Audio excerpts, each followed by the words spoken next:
Bonjour Paul Watson, vous êtes un véritable pirate des océans. Depuis presque 40 ans, vous avez fondé Sea Shepherd, l'Organisation internationale de protection des animaux marins, et vous n'hésitez pas à employer des méthodes radicales contre les bateaux. Vous dites ce n'est pas de la violence, c'est de la non-violence. Vous êtes aujourd'hui sur la liste rouge d'Interpol, vous êtes réfugié écologiste en France, et à un mois de la COP21, vous espérez quoi finalement de la conférence climat ? Ça sera la dernière occasion pour le monde de trouver une solution pour combattre le changement climatique. Donc c'est une réunion très importante et j'espère que la France va montrer un rôle de leader. Oui, vous pensez véritablement qu'on peut avoir un accord à l'issue de cette conférence, que les choses peuvent changer pour les océans, pour les animaux ? On ne peut que l'espérer, car la situation est désespérée et je pense que beaucoup de leaders mondiaux sont conscients de la désespérance de la situation. Alors disons, si on ne trouve pas un accord pour résoudre ce problème, c'est la nature qui résoudra le problème pour nous, quelle que soit l'issue. Est-ce que ça va changer quelque chose à votre activisme ? Est-ce que vous pensez que c'est toujours aux hommes de terrain comme vous, aux ONG, aux organisations non gouvernementales, d'agir pour protéger la planète plutôt que de laisser cela dans les mains des dirigeants ? Les ONG vont jouer un rôle très actif. Il y aura deux réunions. Il y aura la réunion gouvernementale et une des réunions avec les ONG. Ce sera l'occasion pour les ONG de discuter de stratégie, qu'est-ce qu'on peut faire, comment prendre, comment agir. Dans l'histoire de l'homme, tout mouvement social a été animé par des individus et par des organismes non gouvernementaux. Donc on ne peut pas compter sur les gouvernements, mais on peut les aider. Oui, vous allez donc agir pour cela. Vous dites que depuis 1945, 90% des espèces vivantes des océans ont disparu. Ça a des conséquences sur l'homme ? Tout à fait. 90% des poissons, des espèces de poissons et 40% de la phytoplancton a disparu et c'est ça qui fournit la plupart de l'oxygène que nous respirons et ça capte le CO2. Donc c'est le phytoplancton qui est l'espèce de plus importante. Il y a une solution qui existe. Il faut qu'on redonne vie aux baleines. Ça peut paraître un peu bizarre, mais chaque jour, une baleine qui dépose 3 tonnes de déchets naturels. Et ça, ça nourrit le phytoplancton. Donc, si vous diminuez la population des baleines, vous allez porter atteinte au phytoplancton. Il faut qu'on revitalise les océans. Et il y a des solutions, mais il y a des solutions que certaines personnes ne veulent pas en entendre parler. Par exemple, mettre fin à la pêche industrielle, lutter contre la chasse à la baleine, contre la pêche industrielle. Il faut faire ça.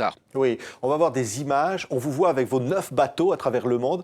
Vos méthodes sont toujours des méthodes parfois contestées. Je le disais en vous présentant, vous êtes aujourd'hui sur la liste noire d'Interpol. Vous avez un mandat d'arrêt international. Le Japon, le Costa Rica vous ont placé un mandat d'arrêt international. Vous êtes aujourd'hui, je le disais, le premier réfugié écologiste en France. Hein, vous êtes un réfugié politique quelque part ? La notice rouge, c'est normalement pour des tueurs en série et des criminels de guerre. C'est pas pour lutter contre la chasse à la baleine ou empêcher les opérations contre les requins. J'interviens contre les activités illégales qui coûtent beaucoup d'argent et la raison pour laquelle je suis sur la liste rouge, c'est purement politique. Je ne suis pas un criminel. Nous n'intervenons que contre les criminels. La flotte baleinière Japon a été condamné comme illégale et le gouvernement de Guatemala m'a demandé d'arrêter la chasse aux ailerons de requins. La Costa Rica ensuite m'a accusé, donc ce sont purement des choses politiques. Mais Sea Shepherd a toujours été clair, nous n'avons jamais tué qui que ce soit et nous fonctionnons toujours dans le cadre de la loi. Nous défendons la loi, mais nous avons effectivement, pour des raisons politiques, nous avons pas mal d'opposition. Vous êtes prêt à mourir pour sauver une baleine sur un bateau ? On pose la question à tout l'équipage. Êtes-vous prêt à risquer votre vie pour protéger une baleine? S'ils disent non, on ne les embarque pas. Ce n'est pas inhabituel. Nous demandons aux jeunes gens de risquer depuis des centaines d'années. On demande aux jeunes de se battre pour protéger la religion ou pour le patriotisme. Donc c'est beaucoup plus noble de risquer sa vie pour protéger une espèce en danger, de protéger la planète elle-même. Oui, tout a démarré. Vous êtes né au Canada. Tout a démarré pour vous dans votre enfance. Vous chassiez déjà vous poursuiviez les pièges. Vous essayiez d'enlever les pièges pour les animaux. Vous avez compris un jour en voyant un cachalot blessé en mer qu'il fallait faire quelque chose et que ça passerait par une action de terrain sans attendre. Oui, et ce que nous faisons, c'est efficace ce que nous faisons. Nous avons sauvé des requins, des dauphins, des baleines, nous sauvons des vies et nous le faisons sans faire de mal à qui que ce soit. On coûte beaucoup d'argent aux grandes entreprises qui perdent des bénéfices, mais ce que nous faisons n'est pas radical. Nous sommes très conservateurs, nous conservons, notre obsession c'est la conservation. Et ce sont les extrémistes qui détruisent les forêts tropicales, les océans qui polluent l'air. Quand les gens m'appellent écoterroriste, mais non, je ne travaille pas pour Monsanto, je ne suis pas un écoterroriste, j'essaie de protéger le monde, pas le détruire. En 1977, avec Brigitte Bardot, évidemment, ce sont des images inoubliables avec la défense des phoques. Depuis toujours, vous êtes l'ami de Brigitte Bardot qui dit que vous devriez être décoré aujourd'hui, vous devriez être considéré comme un héros. Vous avez le sentiment, finalement, que votre combat n'a pas l'écho qu'il devrait avoir auprès des autorités?